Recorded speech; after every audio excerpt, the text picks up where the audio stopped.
નમસ્કાર, મારું નામ છે તડવી નિકુંજ કુમાર સુરેશભાઈ. હું ધોરણ 10માં શ્રી અસમસા વિદ્યા મંદિરની અંદર અભ્યાસ કરું છું.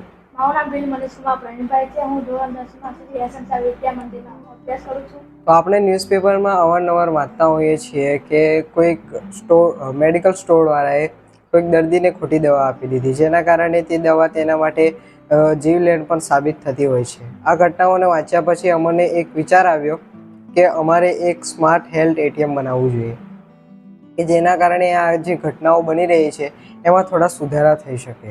એ માટે અમે એક સ્માર્ટ હેલ્થ એટીએમ બનાવ્યું છે, જેના કારણે જે આ ઘટનાઓમાં થોડા સુધારા થશે. આ સ્માર્ટ હેલ્થ એટીએમ બનાવવાનો અમારો હેતુ એ છે, જ્યારે દર્દી દવા લેવા માટે જાય છે ત્યારે ક્યારેક મેડિકલ સ્ટોરવાળો તેને વધારે ડોઝની ગોળી પણ આપી દેતો હોય છે, જેના કારણે એક સાઈડ ઇફેક્ટ પણ થતા હોય છે. બીજો એક ફાયદો એ પણ છે કે ક્યારેક વ્યક્તિનું જો અકસ્માત થાય ત્યારે આ સ્માર્ટ હેલ્થ એટીએમની અંદર એક કાર્ડ યુઝ કરવામાં આવે છે.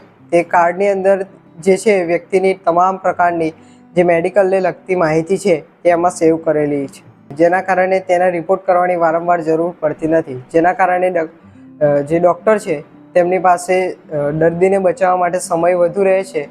આનો બીજો એક ફાયદો એ પણ છે, સ્માર્ટ હેલ્થ એટીએમ છે તે 24 કલાક માટે જે છે અવેલેબલ હોય છે, જેના કારણે આપણે કોઈ પણ સમયે આમાંથી દવા લઈ શકીએ છીએ. તો હવે આ મશીનનું જે વર્કિંગ છે તે સમજીએ. તો દર્દી પોતાની પાસે જે રહેલું જે કાર્ડ છે તેનાથી અહીંયા સ્કેન કરશે, જેનાથી તે પોતાના અકાઉન્ટમાં લોગિન થઈ જશે અને ડૉક્ટરે જે તેને દવા લખીને આપી છે તે અહીંયા આપણને આ ડિસ્પ્લે પર જોવા મળશે.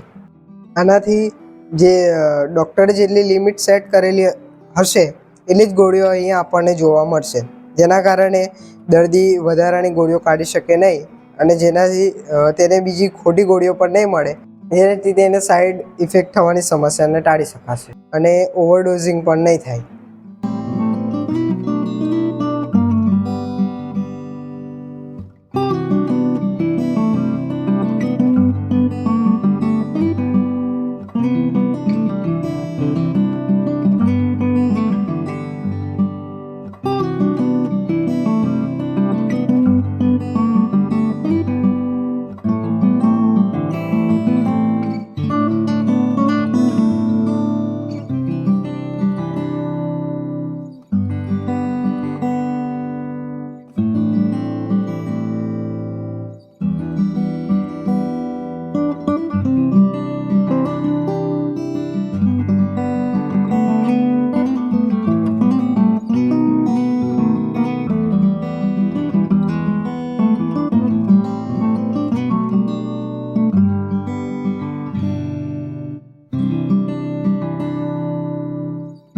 તો આ રીતે આપનું જે મશીન છે તે સારી રીતે કામ કરે છે અને આપને જણાવ્યા પ્રમાણે જે તમામ હેતુઓ છે તે પરિપૂર્ણ કરે છે.